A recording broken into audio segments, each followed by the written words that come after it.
Everybody, good evening. I am Julie Barrett. I am the founder of Conservative Ladies of Washington, and I am excited to have you join us tonight for a very important and informative conversation with State Representative Jim Walsh from the 19th Legislative District. And we've got William Kirk of Washington Gun Law. I feel that these are the two experts on the legislative and legal end of things in our state. So I'm honored that they have taken the time to be with us tonight and share with us what's going on.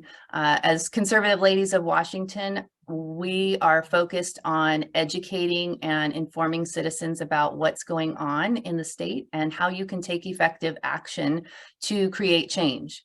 And as I'm sure you are all well aware, the Democrats are bent on taking your guns away.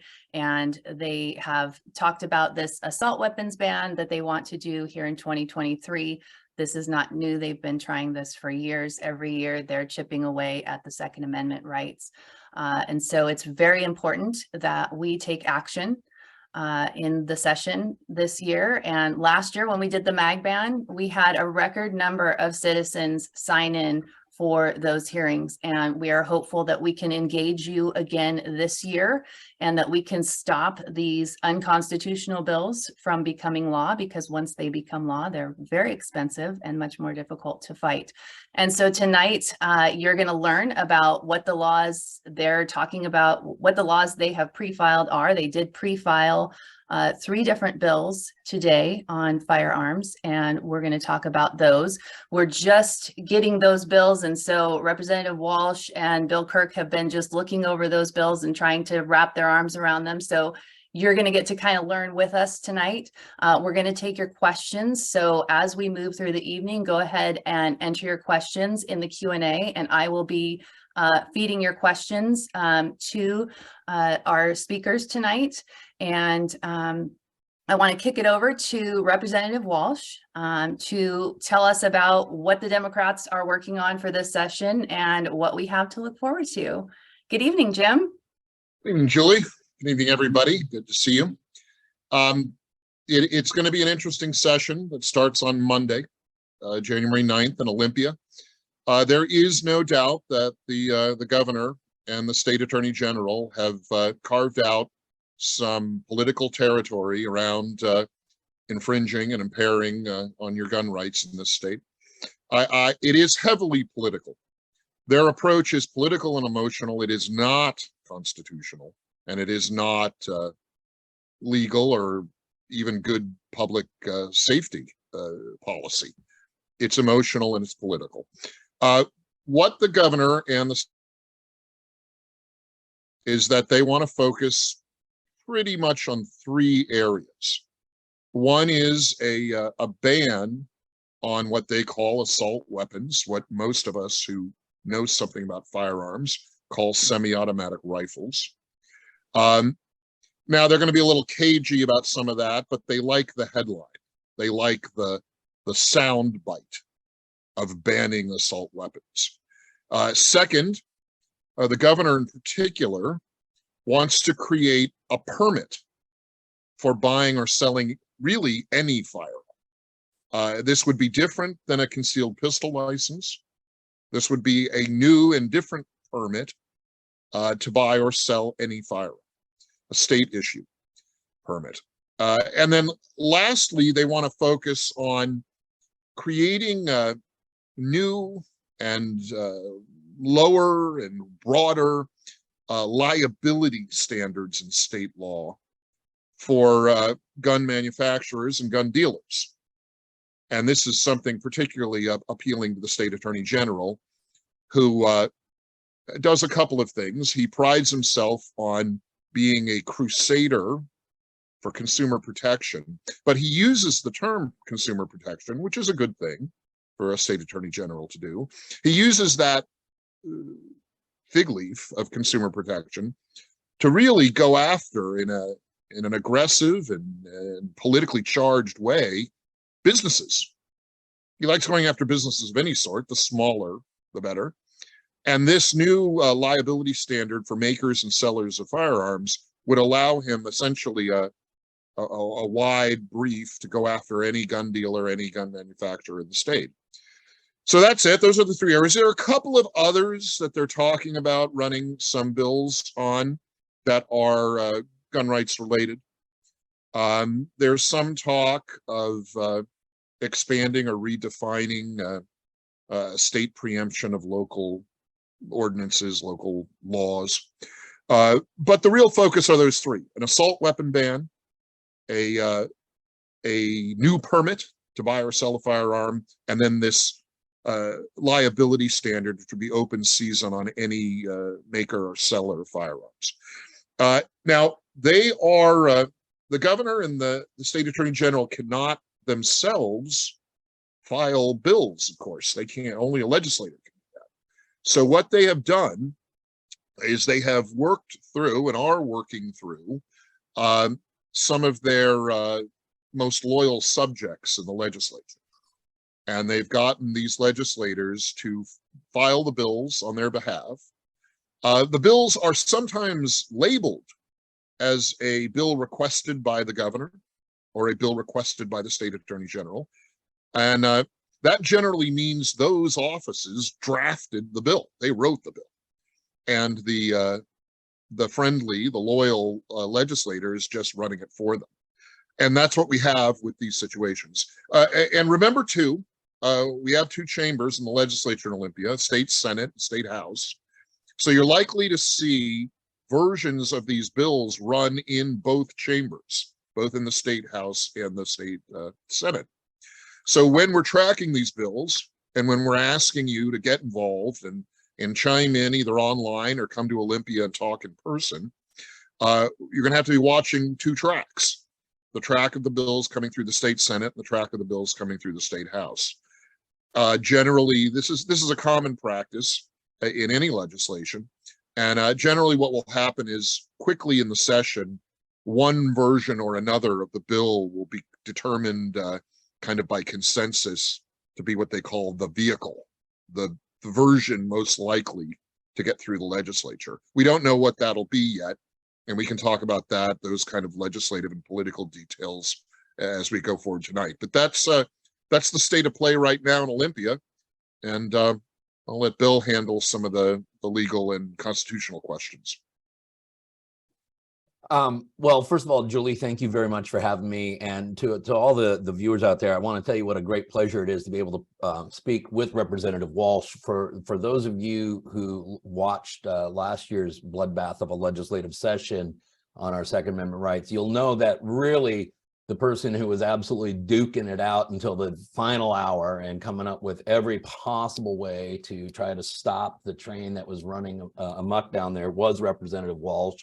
And I think everybody in the state of Washington owes him a debt of gratitude because he has consistently been a warrior for all of your civil liberties. So I just wanted to, Jim, pass my sentiments along to you. I'm not a member of the 19th Legislative District, however, but you have done a fantastic job for the citizens, and I just wanted to thank you for that. So as far as I agree with everything that Representative Walsh said as far as the political motivations. The Attorney General, this particular Attorney General, has been a great disappointment to attorneys really on both sides of the fence, regardless of what side you come from politically. We really do, most attorneys do believe that the law needs to be equally enforced. It needs to be uniform in its application. And when we allow politics to seep into the enforcement of laws, what we get is results such as Bob Ferguson.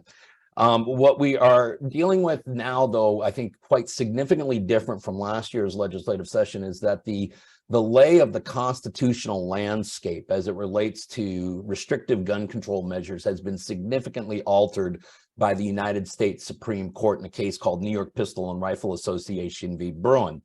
Now, many people got caught up on the fact that this dealt with some of New York State's really crazy concealed carry laws, which were soundly rejected by 6 of the 9 justices of the United States Supreme Court. But the bigger issue moving forward for everybody in every state, and the folks in Oregon are going to find out about this because they're fighting some atrocious legislation down there right now. But the biggest thing is that this two-part test that we used to allow courts to use to analyze the constitutionality of gun control legislation moving forward. And that allowed courts that had any type of a political scale to it to just kind of, put their thumb on the scale, depending on which way the political winds were blowing. When that two-part test, which many years ago had been rejected by Justice Scalia in a case called District of Columbia v. Heller, was really soundly rejected by Justice Thomas in the matter of Bruin. And so what's different in this legislative session than last year's legislative session is that there really is very little doubt in anybody who's read the case law or in anybody who's read the Constitution, in particular, Washington State's equivalent, Article 1, Section 24, which arguably provides for greater protections than even the Second Amendment. But there is no doubt in anyone who has studied this material and understands the constitutional integrity of what we're running, that this proposed legislation that's being offered in this legislative session, as much that was passed last legislative session, is in fact unconstitutional and deserves to be struck down.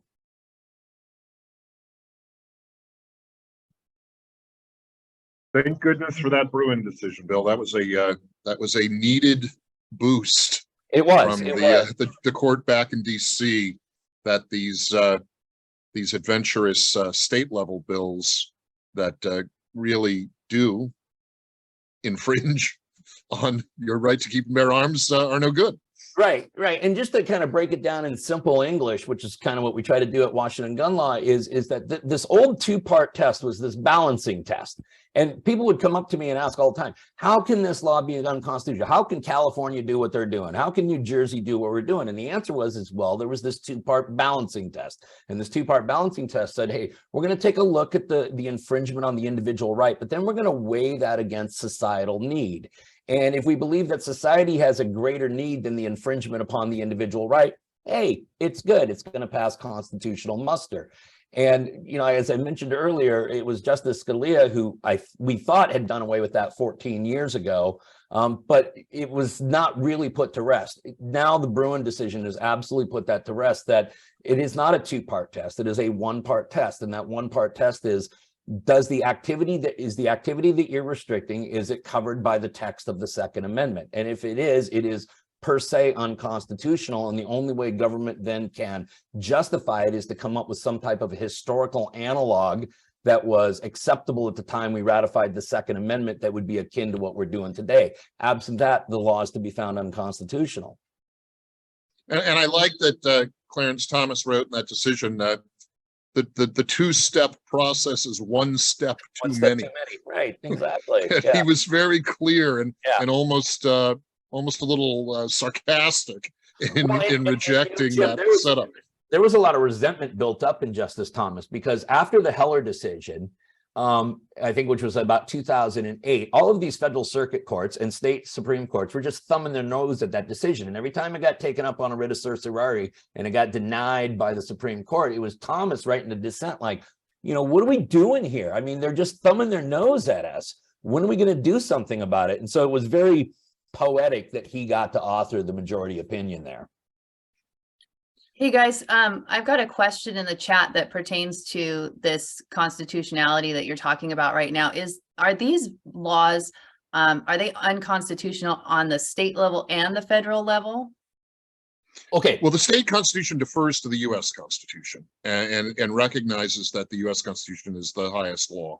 And so most of the discussion is around this federal Supreme Court ruling. That the state Supreme Court hasn't said as much, and certainly not as clearly and strongly as the U.S. Supreme Court has said. So, as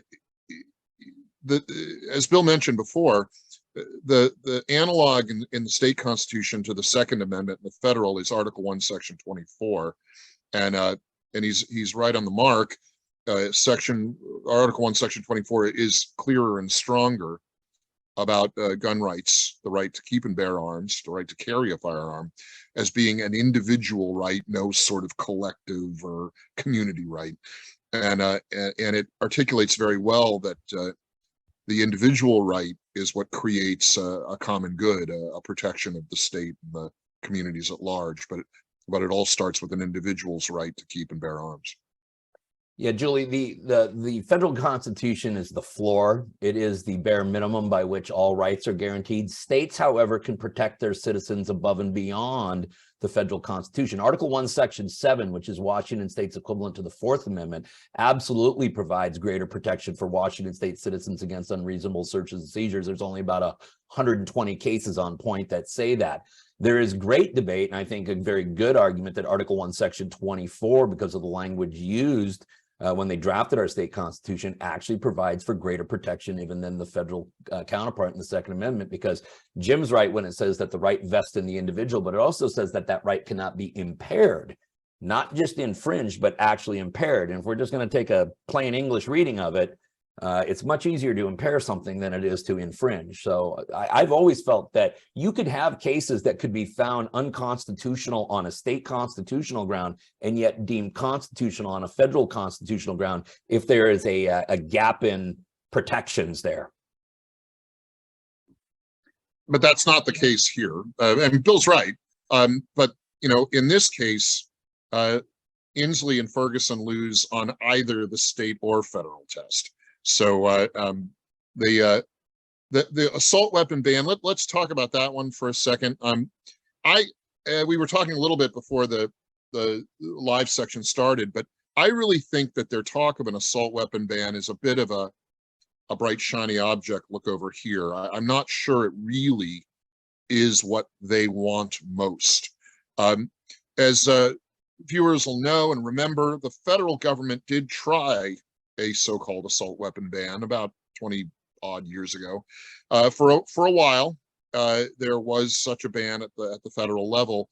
It didn't deliver any of the promised better results in terms of crime rates or violence around the country, at least not in any way that could be clearly demonstrated. And that lapsed. That is, that ban went away. It timed out, and there's no more ban on semi-automatic rifles at the federal or state level here in Washington. It's a talking point, though, when they use the term assault weapon. It's an emotional term. It's a scare term. Of course, people who know firearms know there's no technical meaning of an assault weapon. It's a semi-automatic rifle that looks scary. You know, the stock looks scary. It has no real technical meaning. But politicians like Inslee and Ferguson and some of their minions in the legislature, boy, they love saying it. And they say it. They say assault weapon and weapons of war. A semi-automatic rifle is not a weapon of war. And even if you look at something like an Armalite rifle, they're semi-automatic rifles. They're not fully automatic. They're not machine guns. And the analog weapons that are weapons of war, that are issued to soldiers and people in the military, have the option to be fully automatic. And that's what a weapon of war is. These firearms are not weapons of war, but this is the rhetoric. This is the emotional appeal. This is the politics. And that's what drives a lot of this. So, but to the point, I think they're using their talk of an assault weapon ban here in Washington as a distraction, as the thing to get everyone riled up and twisted up. While I think what they really want are these permits, the new permit to buy or sell any firearm, and that's any firearm. That's not just a semi-automatic rifle. And then the Ferguson, vicious chihuahua of the courts standard of liability, where he can huff and puff and bark and whinny at just about any gun dealer or gun manufacturer in the state. So let's, as we talk about these things, let's keep in mind that the assault weapon talk may be a distraction, and that it's the permit and the liability standard, I think, that they really want. And those are just as unconstitutional. They are impairments and infringements on the people of Washington and their right to keep and bear arms. Jim, I think those are really good points. Now, I'll be candid with you. I don't know if I'm as optimistic about the assault weapon ban being the distraction. This would be the 7th time that this has been proposed. That's an awful lot of times to be running things up the flagpole and not thinking you're ever going to land it. Now, when we go back and we take a look at the last version of it, which was Senate Bill 5217, the way that piece of legislation would have worked is would have created a new definition for an assault weapon and then encapsulated just about every conceivable type of firearm under it. Jim is absolutely 100% correct when he says that it is unconstitutional. It's in violation not only of the more recent holdings that we've already talked about, but if we go back to that Heller opinion, there's a very famous rule of law called the common use test, which is that if the Second Amendment absolutely positively protects the types of firearms that are in common use at today's day and time for all lawful purposes. The ATF themselves has already called the semi-automatic rifle the most common weapon used in America today for self-defense purposes. So it is an incredibly common firearm owned by millions of lawful and responsible gun owners nationwide. It absolutely, any type of ban, even a ban on commercial sales or anything like that, is going to fail the common use test. My big beef, and our big beef from a constitutional standpoint on this pre-purchasing licensing thing, and I think that this is one that should really make everyone's neck, hair on the back of their neck stand up. Because if we assume that the right to possess a firearm is a constitutional right, we don't actually have to assume that because it's written that way. Could we just substitute purchasing a firearm for any other type of constitutional right and think about what our reaction would be if we had to get the governor's permission, a privilege, a hall pass, if you would, to go out and then exercise a constitutional right to go vote, to go pick what church I want to go to on whatever day of the week I want to go out in the street and speak my mind, to make sure that I'm free from unreasonable governmental searches and seizures. I got to get a license for that first, or I got to get a license to make sure that I don't have to incriminate myself, because that's essentially what's happening here, is that the state wants individuals to go out and get a license, which is a privilege bestowed upon you by the state, which they have discretion to not give you before they allow you to exercise a constitutional right. And if you want to get really technical, it is a God-given right that the Constitution says cannot be taken from you. So that, of all the pieces of legislation that have kicked around in this state for the last few years, from a purely legal and constitutional standpoint, that's the one that I find to be absolutely the most offensive. Tyrants often steal your rights and sell them back to you one license at a time. And this is why these documents we talk about, these constitutions, are so important, is that they clarify, Bill's exactly right, they don't give you, the Constitution doesn't give you these rights. You have these rights as a human being. All the constitutions do is they recognize the rights that you have inherently. And every petty tyrant wants to try to muck that up and explain how that's not really what's going on, and they're wrong. It is a point worth expanding on, and Bill mentioned it, and it's been a common refrain with our current state attorney general, Mr. Ferguson, that he is not restricting a person's ability to have, in this case, a semi-automatic rifle, or he's used similar arguments with the magazine ban that he championed. He's not restricting your ability to have these things. He's merely restricting the ability of them to be bought or sold in the state. And then he draws in a bunch of consumer protection and other law into the conversation that really is not germane to the question of constitutional rights. But it's a kind of a tricky maneuver. It's a chess move where he's trying to make people think that his impairment and infringement of your foundational rights is really a matter of commercial regulation and just buying or selling.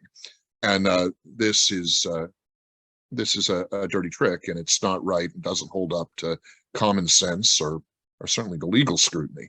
But he's been getting away with it. I saw a question in the chat box: why hasn't the magazine ban already been tossed out, given these U.S. Supreme Court decisions? Well, we need action at the federal court level, the local federal court. Well, and Jim, let me get that person up to speed on that. So we Sure. There are two challenges right now in Washington State. There's one in the Western District of Washington. It's called Sullivan v. Ferguson. There's one in the Eastern District of Washington called Brumback v. Ferguson. On December 23rd, we were expected to get a ruling on a temporary injunction, which would cease RCW 9.41.370, which is the standard capacity magazine ban, standard capacity. Let's remember that. And we are waiting. That ruling was supposed to be given to us before the end of the year. We have not received it. It is assigned to Judge Dimke in the Eastern District of Washington. So it is possible, keep your fingers crossed, there is possible if she rules in favor of that temporary injunction that the state would be enjoined from enforcing 941.370 and 941.372 for the pendency of that litigation. I'm not certain about any motions for temporary injunctions in Sullivan v. Ferguson over here in Eastern Washington. Two different plaintiffs' attorneys dealing with that, but those cases, and you can follow more about that on the channel too. We're kind of keeping people up to date on all that litigation there. But it does take action is the answer. It won't happen automatically. A more constitutional-minded executive, a better governor, could take action based on some of this. But even that would just be an executive order, an executive action. What the courts need to do is make their statement that would hold the unconstitutional statute. And then it's our job in the legislature to go in and actually clean it up. That is, get rid of the offending language in RCW, the Revised Code of Washington, the law of the state, and put in, either just take it out altogether or put in something that is compliant with what the courts have indicated. Do you guys want to take some questions? Sure. Or Bill, did you have a response to Jim? Well, the one thing I just wanted to real quick, Julie, while you're pulling up a couple of questions here, is I think the other thing that people need to realize is that this pre-purchasing licensing thing, if you take a look at some news articles, there's a portion of Initiative 1639 passed in 2018, went into law 2019, that's never been implemented because we don't have the database necessary to do it. Because in order to do an annual background check on every single gun owner in the state of Washington for no reason other than the calendar changed, you actually have to have a gun registry. Well, the problem is that in 1986, President Reagan passed a thing called the Firearm Owners Protection Act, which said that no state nor federal government can use any government resources to create a gun database, okay, a traceable gun database. But what this pre-purchasing licensing requirement is it is using taxpayer dollars to create a state-funded gun buyers database, exactly in violation of FOIPA. Okay, and the state's going to try to sell it to the voters as well. We need to close that as the last little loophole on 1639. Remember that bill, that initiative you guys passed years ago. We got to do that one more thing. But you know, and that's the diversion tactic that they're going to be using on that. So I think that everyone needs to be aware of, not only is there this gross constitutional violation in this concept as a whole, but there's a very nefarious backplay going on to this as well. It all ties in with the ESG stuff, doesn't it? ESG being the what's the E stand for? Economic, social, the scoring that they're doing for the stuff you buy. You're talking about environmental, social governance standards. Yeah, it's a it's a social credit thing. Well, it's not even that really, Julie. It's just, I mean, it is an attempt to backdoor in a gun database that is illegal and unconstitutional. I mean, it's just it's bureaucratic, and it's tyrannical, and it's authoritarian. It's all the bad things, and unfortunately, it's kind of a logical, I don't even want to call it philosophical, spiritual progression for our current executive branch that just has this feeling that they are anointed to tell people how to live. And they really don't like firearms. They don't like the idea of people arming themselves. And it is, well, I mean, it just doesn't seem very American to me. I mean, it's this almost entitled nobility notion of that they know better about how people should live. And the most objectionable thing they see are all these peasants who are armed. We need to disarm them, and it comes from a place of almost a self-styled notion of nobility and privilege. And for people who yak and yell about privilege all the time, they exhibit it far worse than anyone else does. So it comes from a very strange place, and it's certainly not constitutional. It is different. It's emotional and political. Yeah, and it's not going to be an issue that dies anytime soon here in Washington State. That's for sure. Oh, and I should point out too, it's a huge moneymaker for left-wing politicians. When they talk about an assault weapon ban, when they talk about the weapons of war, they fundraise off of this stuff, and they do it effectively. It's red meat for their left-wing political base, and don't you doubt that as soon as you can't fundraise in Washington during the legislative session period, but trust me, the day after the session is over, they'll be sending out fundraising letters talking about these issues. If they push them through, they'll claim great victory and fundraise off it. And if they fail, they'll also fundraise off of that. They need more money because they need to go back and get them next time. Right. All right, let's dig into some of these questions. This is a great question. This is from Bruno Kelpsis. Hopefully I said your name right, Bruno. I know Bruno. Hey, Bruno, it's good to see you. Okay, he says, guns have an image problem. Why is there no focus on solving gun-related violence such as suicide, mental health of youth and veterans, street violence, disenfranchised young men, and school shootings? 82% of shooters don't have a father. It's true. The left doesn't want to speak clearly about cultural risk factors. They just assume toss it all into a mix together. There is no doubt that there is, the breakdown of nuclear family in not just in our state but in the nation and the world has contributed to cultural instability on all fronts. And it's an old trick of the left that they don't break out suicides when they trot out gun death numbers, and they blur together suicides with homicides. And as anyone who follows these issues knows, the vast majority of gun-related deaths are suicides. That it's a good point, Bruno. How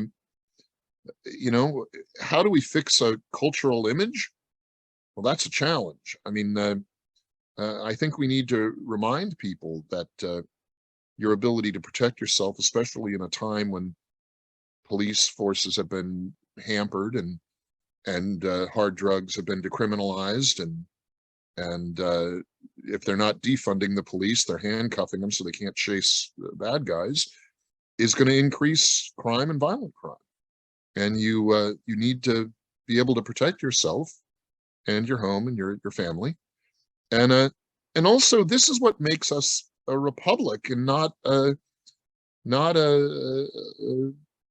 monarchy. Is armed people are citizens; they're not subjects. I would say the one other thing is that the gun grabbers on the left are incredibly good at labeling, far better than the folks on the right. And you take a look at some of the terms, and Jim, you and I even get caught using them once in a while. Assault weapons. There is no such thing as assault weapon. What's a ghost gun? What the hell is a ghost gun? There's no such thing as high capacity magazines. These are all standard capacity magazines. So we've allowed this labeling to get out there. But, one of the things that I try to preach a lot is, we can do a lot of this through litigation, legislation, intimidation, all of that stuff. But one of the things that I think everybody in the lawful and responsible gun owning community needs to do more of is education. And it's educating all of your neighbors and all of the people who are still on the fence. And there's a lot of people who've gotten back on the fence, thought they would never, ever need a gun in their entire life until the summer of love rolled around. And, you know, now we got a state government that wants to disarm you, while you got local governments that want to completely defund your police. And so there's a lot of people, I can't tell you how many people I've spoken to in the last couple of years, like, I never thought I'd need a gun, but now I need one. Some of them really disappointed to hear that they voted for waiting periods too, by the way, when they go to get them. But that is an opportunity for all of us to educate. They're thirsty for knowledge. They're open to new ideas. And I think we need to take advantage of it. I think that when you take a look at a lot of this gun control legislation, Jim knows this, it's written by people who have no clue what they're talking about. They'll use terminology that's not even correct terminology. And this is what happens when people lack education on what these tools really are. So I think that's something that all of us need to do more of. And I'll just take this opportunity to give a quick plug for Bill Kirk's trainings. And that's how I learned about you, is because my husband went to one of your classes. Yeah, he went to one of my classes. And he said, we need to connect. So that's, I don't know, 6 months or so ago. So if you're looking for classes, WashingtonGunLaw.com. Did I get it right? Is that the You website? did. Thank you. Okay, awesome. Okay, next question comes from Jeff Hastings. Why would they even propose these bills if they know that they are unconstitutional? And why would the legislators even take them up? Well, as we said, I mean, it's emotional, it's political, it's not legal, it's not constitutional. That's the premise of what they're doing. This is an administration, this governor's administration has shown time and again, he has no regard for constitutional limits. He presses the limits of his power on every front. Why are they doing it? Basically because they can. There's a sort of arrogance in the left in this state. I call it decadence, that they have contempt for any statutory or constitutional limits on power. They believe that political power is inherently valuable, and when they have it, they want to exercise it. So there's no deference to the Constitution when they are coming up with their strategies politically. It's tough when you're in the legislature, when you have an unconstitutional bill that's before you and you're voting on it. I've tried to refuse to vote on unconstitutional bills on the floor. And the solution that the speakers come up with is, if you refuse to vote, depending on how you do it, you'll either be marked as not present, which isn't true in every case, or they'll assume that your objection is a no vote. And that's happened to me a couple of times. So it's, the legislative process is a binary process. You have to vote yes or no in most cases. You can walk off the floor if you want, but here in Washington, our quorum rules kind of punish legislators for leaving the floor. Because the quorum, and in this way, Washington is different than Oregon. In our state, the quorum requirement for the legislature is a simple majority. So we in the minority in Olympia can walk off the floor, but that doesn't prevent the majority from passing the bills they want to pass anyway. And in some cases, it makes it easier for them. So you got to do something. And I mean, we fight, we claw, tooth and nail, we resist. But at the end of the day, we generally will vote no on bills that we believe are unconstitutional. And then we have to look for the courts to resolve the constitutional problems correctly. I think they do it because they're just thumbing their nose at the system. I think that I think that when the Bruin opinion came down, you saw a lot of state legislators. The state of New York called an emergency session within 48 hours. And they're like, oh yeah, well, let me show you what we're going to do. And they came up with even a far more restrictive law. And the reason that those on the left want to do it is because gun control is never, ever been about the guns. It's only about the control. That's all it's about.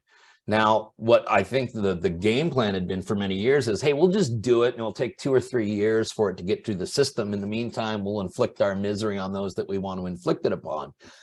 But we're beginning to see some things out of the United States Supreme Court where the Supreme Court may be getting a little ticked off at these state legislators thumbing their nose, because in the New York Concealed Carry Improvement Act, which was enjoined and then unenjoined by the Second Circuit in a very rare move, the United States Supreme Court sent notice to the state of New York and said, hey, you got 10 days to file notice as to why we shouldn't flip what the Second Circuit did and enjoin this law again.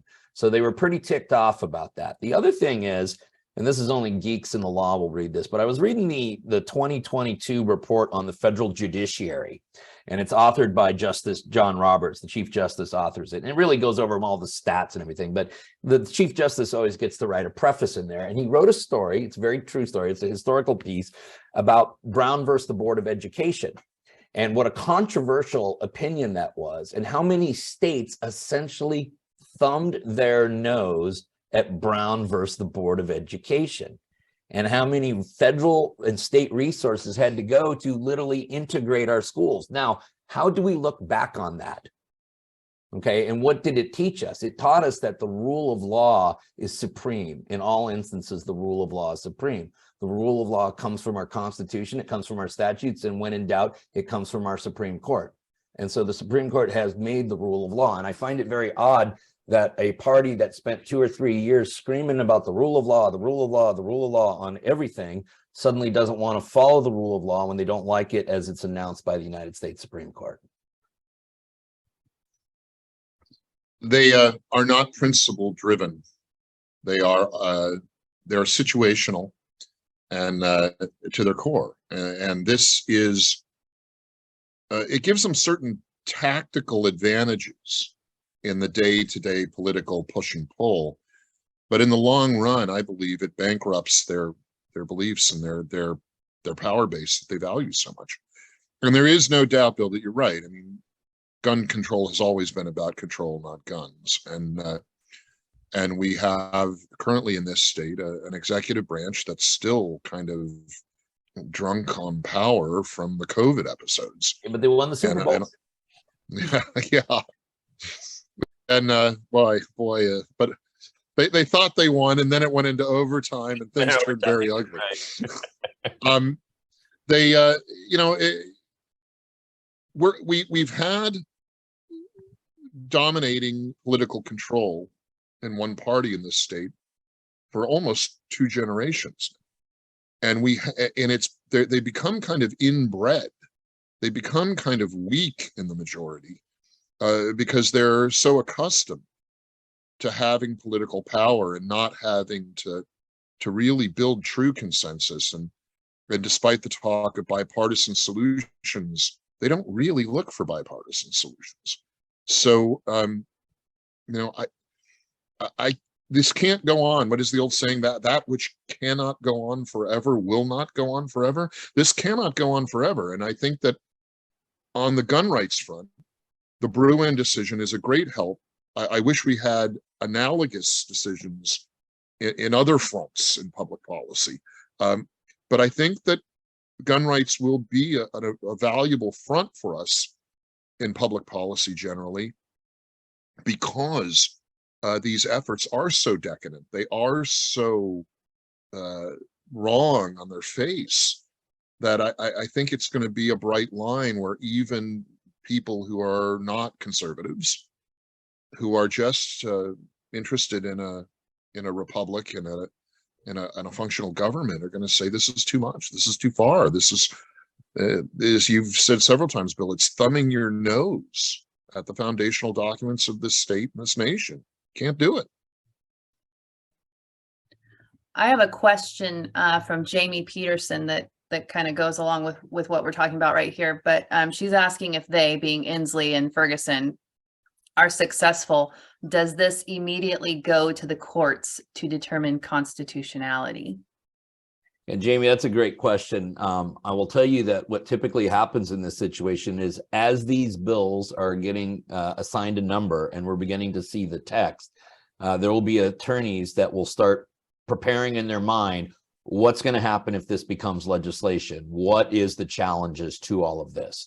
And so Yeah, you don't wait for a governor to sign the bill and then go, okay, now what do we do? Okay, so like all of the drafts for the early challenges to the magazine bans, those were all being drafted in February before it even passed out. We could see the kind of where that one was going. It had some bad numbers to it and stuff like that. But by the time the governor signed it, there was already briefs set up. So that's one of the things when we were talking about what can we do? Yeah, you need to be getting out and contacting your legislators, your state senators, all of that. Absolutely. Should you be given to groups that are going to be fighting the fight if any of this does become legislation? Yeah, that is something that you should be thinking about. And if we get to that point, Julie, I can certainly recommend some very worthwhile organizations that traditionally do fight like crazy on behalf of people's Second Amendment rights. Yeah, we will definitely want to collaborate with those folks. Here's another one. I don't know. This is probably more for Bill, but maybe also Jim wants to weigh in on this. But in the bill, I think it's 1144, the one that requires you to purchase the permit. So in that bill that requires the purchase to permit, this is Calvin Tonini. Does it consider a CPL a substitute for a purchase permit, or would existing CPL holders need to get a separate purchase permit? Calvin, that is a great question. And that is one of the first things I looked, because I figured, hey, all of us CPL holders will be exempt from that, right? No, we're not. No, we get to go through that too. I think the only people who are exempt are law enforcement officers and active duty military. Very generous of the state to make those exceptions. So really, thank you. That's correct. It's 1143 is the permit bill. It's a governor's request bill, right? Filed by a House member.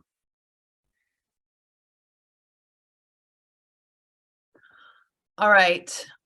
We've got another question here. This is from Eric Pratt. I remember Eric. I ran into Eric testifying on some of those mag ban hearings and emergency powers last session. So hopefully, Eric, I'll see you again this session. He's asking, if we look back to Initiative 1639 and Senate Bill 5078, where did we, the public, fall short in preventing their progression into law? I.e., what do we need to do better, different as community stewards of our governance? Well, we've talked about this before. I mean, we sort of yielded too much rhetoric to the gun grabbers.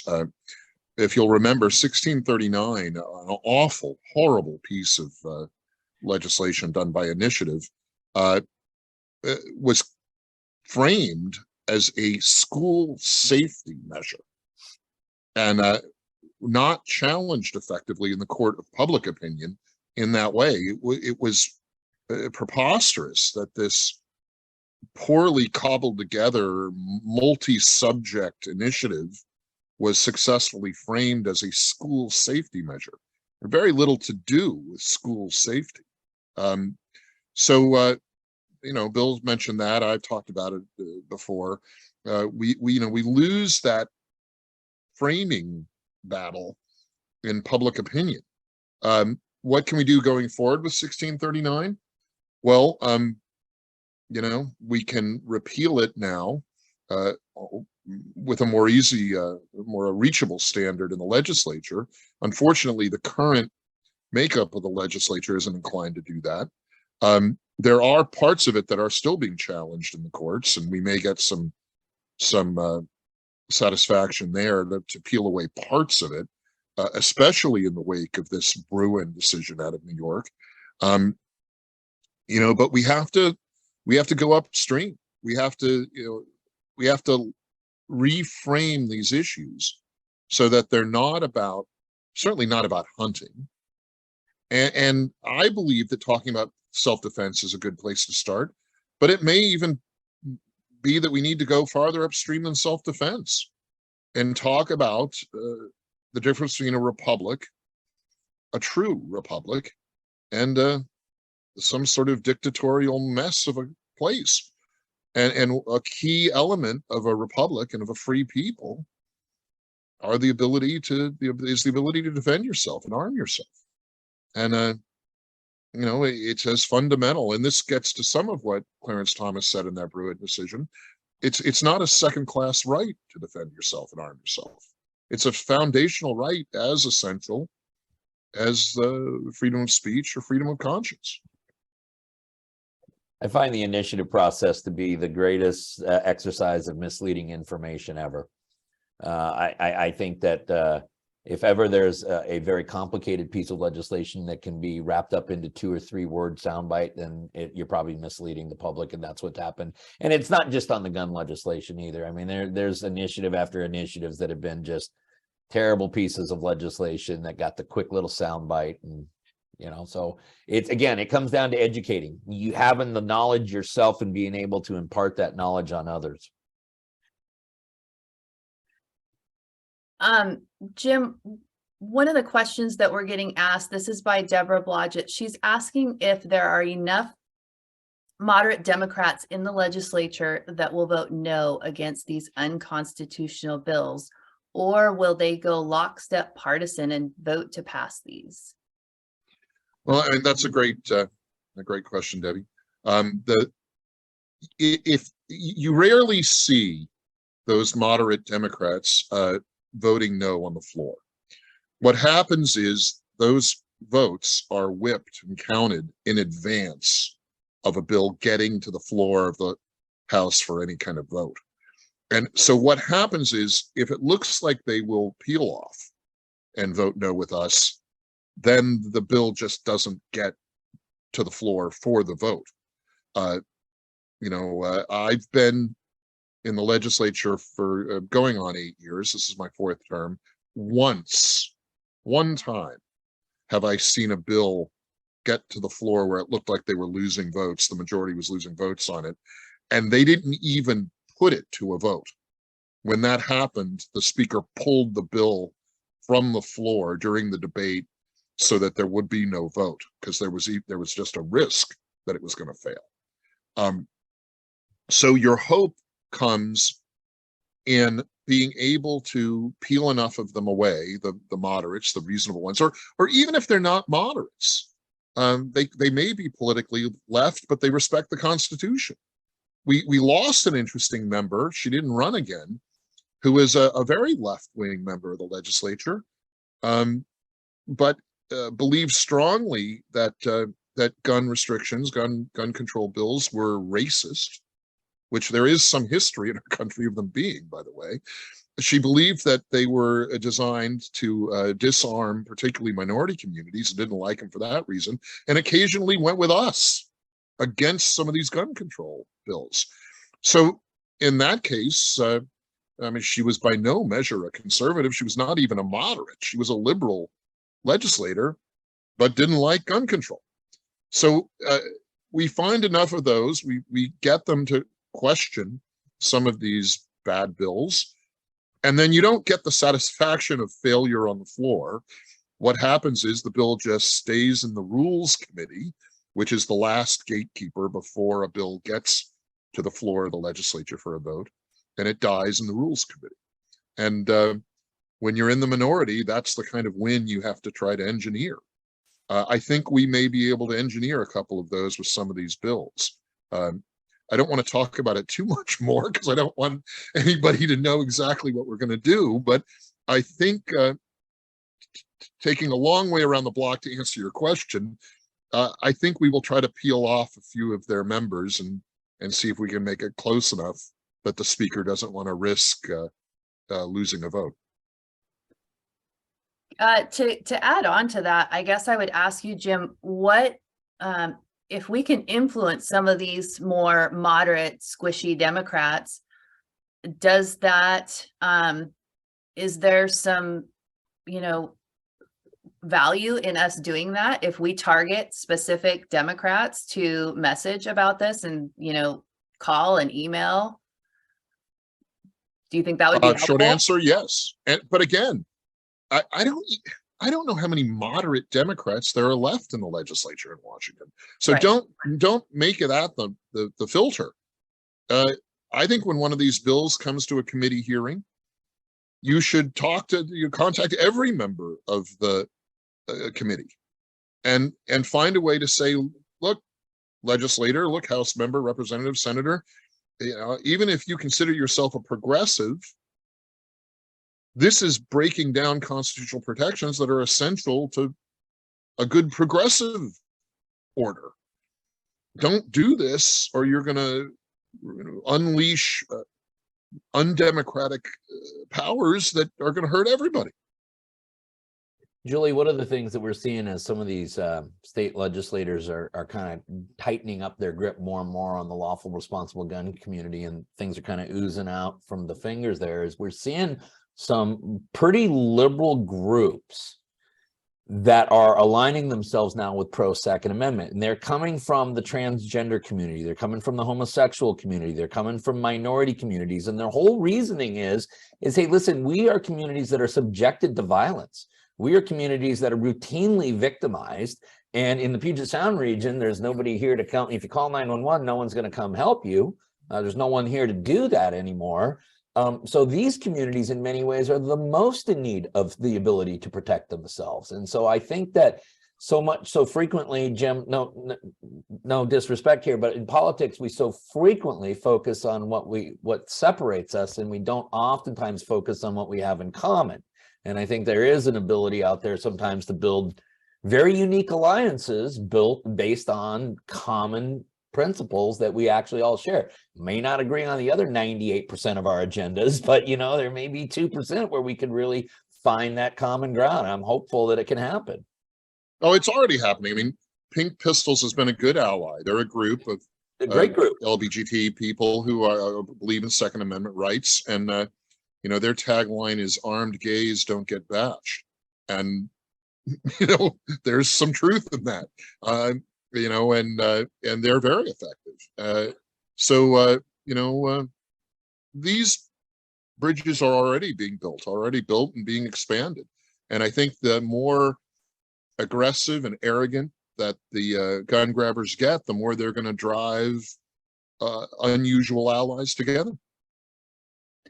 Well, it's just like you see with like Gays Against Groomers coming together with parents who are trying to get this transgender stuff away from the kids. It's an unlikely alliance, but that's what we've got to do. We've got to find the common ground and use that and fight together for these causes. So that's the good thing about having principles, is they can lead you to unlikely alliances. Right. If you have no principles, you have nothing to guide you to unusual allies. So true. That's true. I've got a question here from Gerald Whitmarsh. He's asking, can there be punitive action taken on legislators that continue to pass unconstitutional laws besides being voted out? The short answer is no. I mean, there's and I'm not sure we should even try. The besides voted out part, that's the key part. Vote them out. I mean, that's what elected, officials and politicians care the most about. I get this question a lot. The idea of, can we do something? Can they be prosecuted? Can they be sanctioned? Legislators or politicians who promote patently unconstitutional ideas. I don't like to do that. I mean, the legislative arena should be like all arenas of free speech. I mean, let them bring their bad ideas in, and let our good ideas defeat their bad ideas in the legislative arena or the public arena. And I think we need to protect that, because if we set up a system where legislators could be sanctioned or prosecuted for bills that were unconstitutional, I have no doubt the governor and the attorney general would try to turn that system against people like me. They would say, well, he's a jerk. Let's go after him for filing too many bills. I already get that criticism from the left now. You're a bad legislator. You file too many bills. Wait a minute, that's part of my job. I'm very hesitant to do that. It's not strictly speaking free speech, but it's a kind of free speech issue, and I don't think we should restrict it. I say just vote them out. Yeah, I did a video about a month ago. I had that question asked a lot on my YouTube channel, and I went and did some pretty good research on it. And Jim's right that really, next to voting them out, there isn't a lot. There are some states where arguably you have state officials that have violated their oath whether that is an impeachable offense or we don't even need to get into that. I really agree with Jim on the whole chilling effect that it has on the legislative process if that were to be there. I wholeheartedly agree that the legislature, like everywhere, needs to be an open exchange of ideas, and the best ideas should prevail. Not always, but should. But so, yeah, I think it would have a horrible chilling effect on legislatures nationwide if we could hold everyone to those kinds of standards. It would be used not as a sword, but not as a shield, but as a sword. That's right. Yeah, I agree. This is an interesting question from Angela Davis. And I imagine you both might have something to say about this. These changes impact tribes, and it seems that there is not much thought on how tribes will comply or not comply due to exercising tribal sovereignty. Original agreements with Washington state agencies, etc., that are not agreed upon or part of the decision process. This creates a lot of confusion. Well, absolutely. I mean, that's true. It's the same I was mentioning about the other legislator who stepped down. Her concern was the African-American community, but the same principle applies to the tribes. There is no doubt. I speak often with the tribes. We've been allies on some issues outside of gun rights world, but there are quite a few tribes that are very strong Second Amendment supporters, very strong for gun rights. They don't like to say it because they, in some cases, think it'll compromise some of their other political alliances.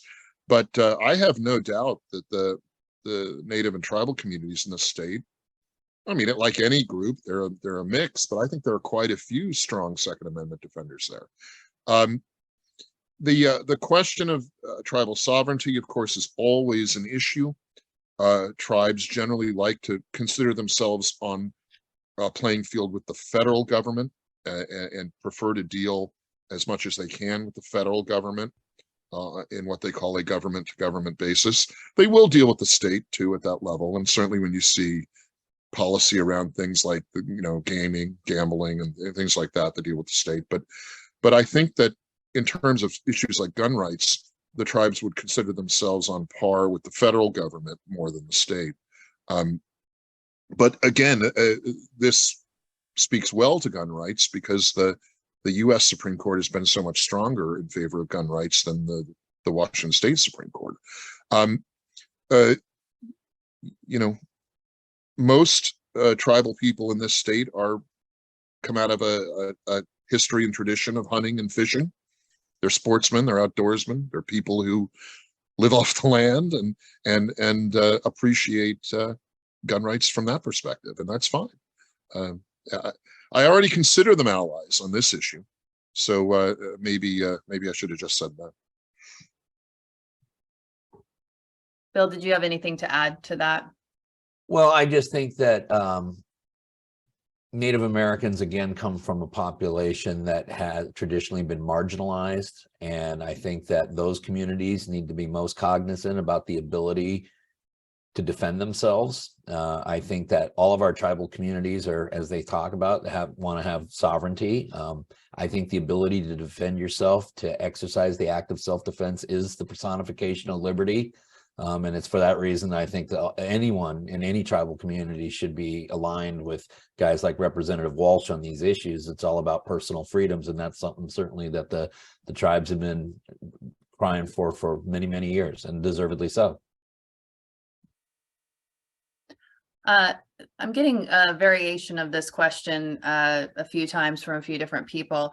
The question about, is there any way when we're fighting these unconstitutional laws, take the mag ban and some of these other laws that are being fought in the courts right now, is there any way to get the financial part of that onto these legislators that have passed these laws? Can we hold them financially accountable for that?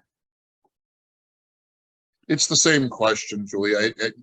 It would be chilling on the proper freedom of speech, freedom of petition that we want to protect. I mean, legislators are representatives of the people who vote them into office. So to punish the legislator for the actions of trying to legislate what that legislator believes is the best interest of the people that he or she represents is essentially punishing the people. So it would be difficult to do this. the thing to do is we need to be better organized at framing issues.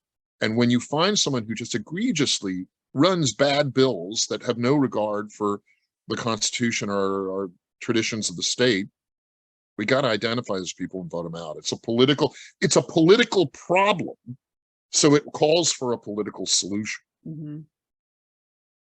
Yeah, I agree, though. I think anything that's going to have a chilling effect on the legislative process is something that we should be very cautious with.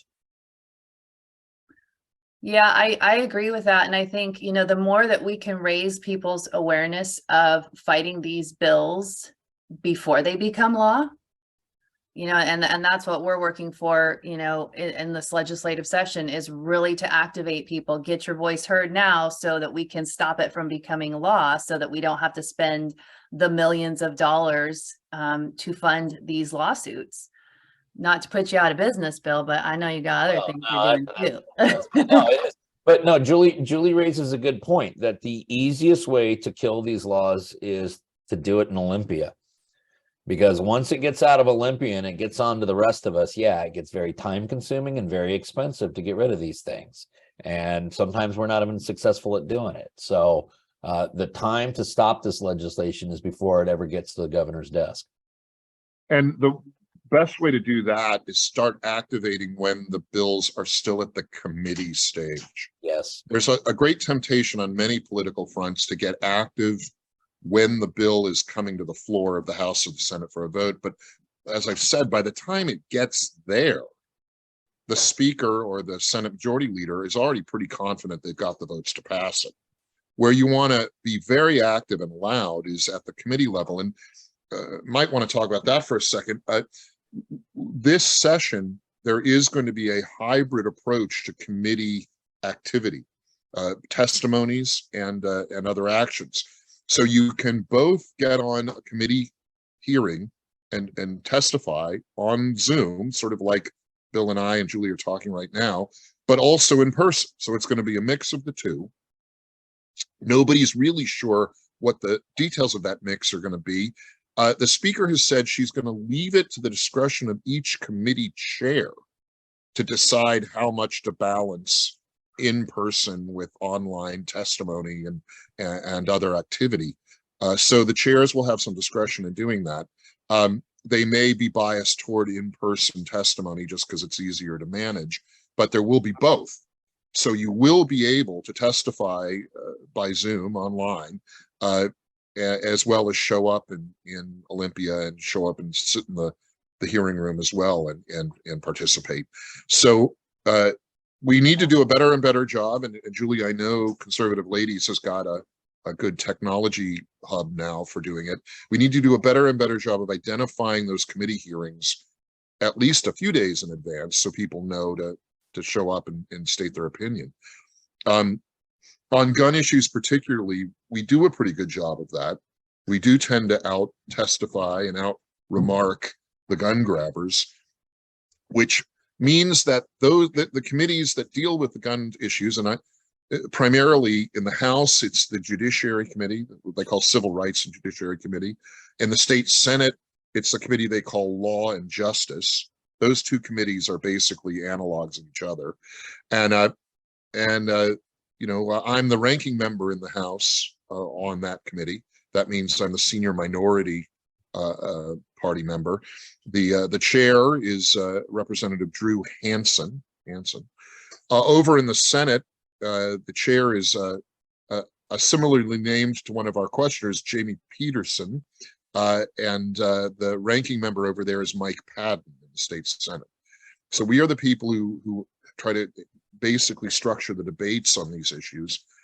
In the minority side, we don't get a lot of say. We basically are told how the debates are going to go, and then we try to respond as effectively as we can. And they play games with the scheduling. We may not, generally what we'll get is a heads up about a week ahead of time that the controversial bill may have its committee hearing sometime this week, in the coming week. But we won't necessarily be told which day of the week or which particular committee meeting until 24 hours ahead of time. And that is some stagecraft on the part of the majority to try to control how many and how many people testify and what they say. So we need to be agile. We need to be sort of nimble, and we need to know the bills generally that are trouble, and then respond to them in a minute when we need to, and get those people online to testify, in the room to testify if we can, and certainly online ahead of time to say they like or don't like something. That's useful too. Right. So you can participate online, and Julie has that pretty well wired. And then you can come down to Olympia and sit in the room and sit in front of the microphones and talk if you're so inclined. Yeah, I noticed last session on some of those bills that had a lot of opposition, they would be very sneaky about them. A couple of Saturday morning hearings when they didn't want us to show up. So they are very strategic about how they do that, and so you have to watch like a hawk. And you know, this new software that we're using, it watches all of the committees and it watches our bills, and so it will alert me. I don't have to worry about the WaLeg site, because it's not always, it sometimes will tell me that there's a hearing after the hearing's already been had. So that's not always the most accurate. So you do have to watch this stuff.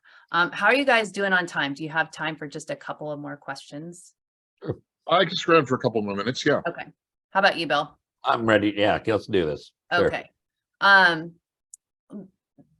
This is another question from Jamie Peterson, and I like this. I don't probably to start with Jim on this one. Can we get on the offense and put forward bills of our own, even if we know they likely won't pass, or I would add here, even get a hearing, so that we are not always on the defense, and also use those bills to educate? Absolutely. And that's one of the reasons I get criticized for filing too many bills. We do file bills that defend Second Amendment rights. For those of you who follow NRA rankings, the difference between an NRA A rating and an NRA A plus rating is, in order to get an NRA A plus rating, you have to actually do something affirmative to promote or defend gun rights. So and I have had an NRA A plus rating for my entire legislative career. So we run bills, for example, prohibiting the use of any form of gun owner database or registry. We run bills clarifying and amplifying the language of Article 1, Section 24. We run bills that basically create constitutional carry, that do away with the concealed pistol license in this state. And we try it from different angles, approaching, using different language, approaching different particular sections of the revised Code of Washington. And those bills are filed and they're well crafted, but they generally do not even get hearings. It's true. But we keep the pressure on that just to make the point that that there is another side to these debates and these issues. And then sometimes we can use the language in those bills to run amendments to worse bills, take a piece out of one of those pro-gun right bills and use it as a bit of an amendment.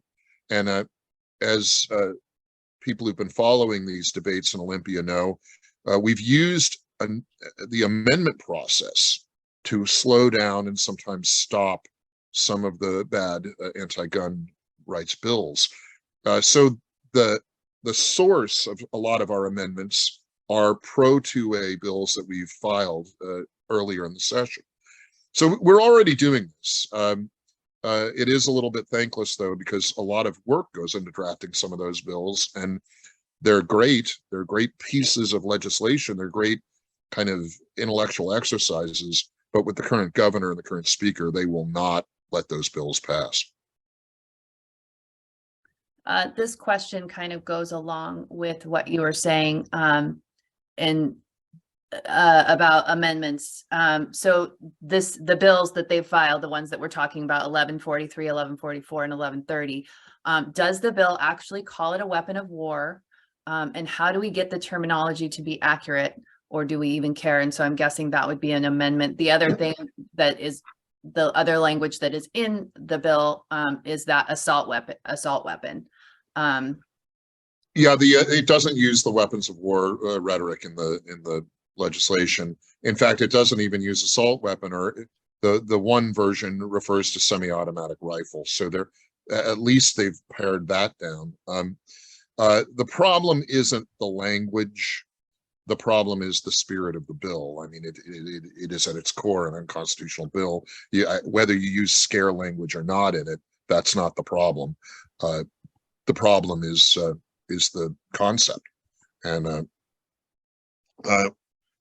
we can use language, we can parse language in amendments, but that's definitely playing defense, and we'll do that. But our strategy of using lots of amendments to slow these bills down also has kind of been played.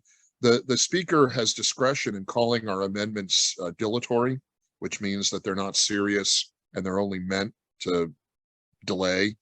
And she's become more aggressive about calling our amendments dilatory, particularly on gun bills.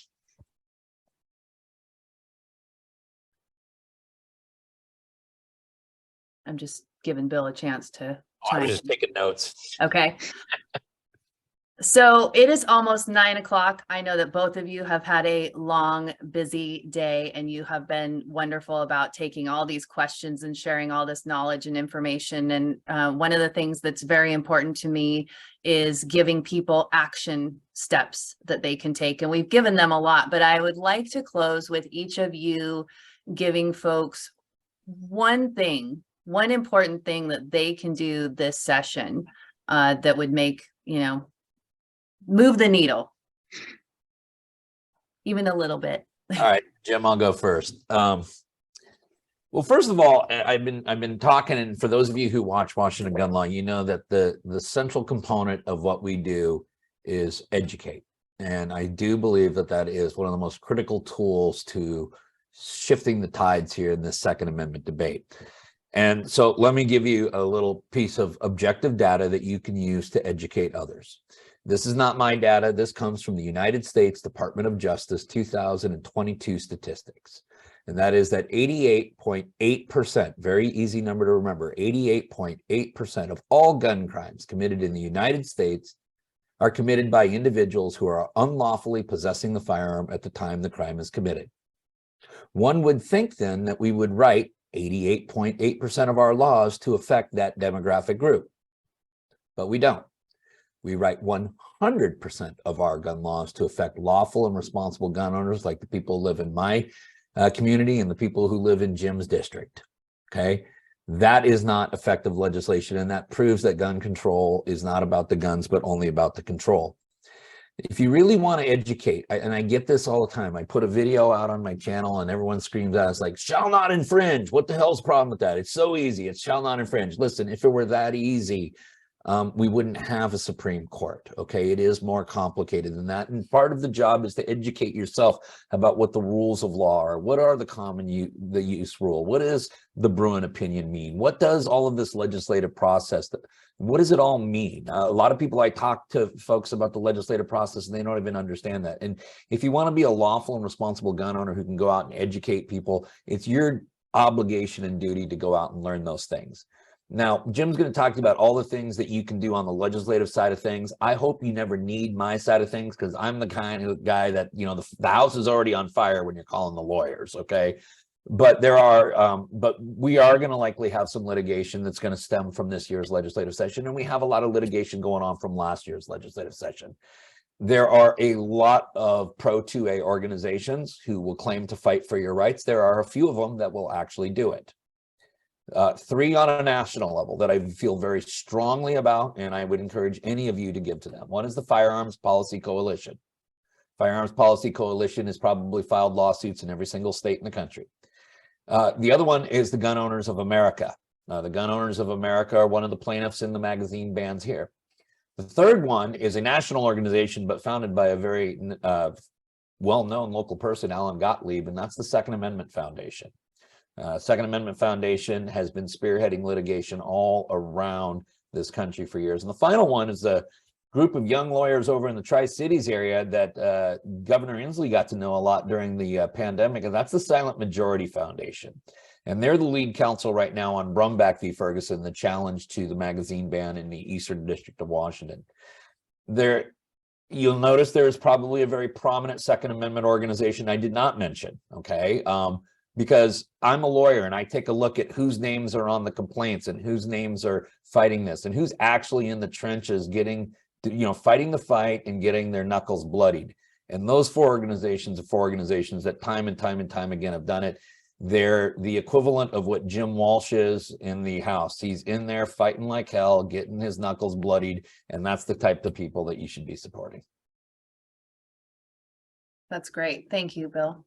And thank you so much for taking the time to do this with us. Thank you for having me. My pleasure. All of those groups that Bill mentioned are great. I like particularly the Second Amendment Foundation is great, and Silent Majority Foundation, which is kind of new on the scene.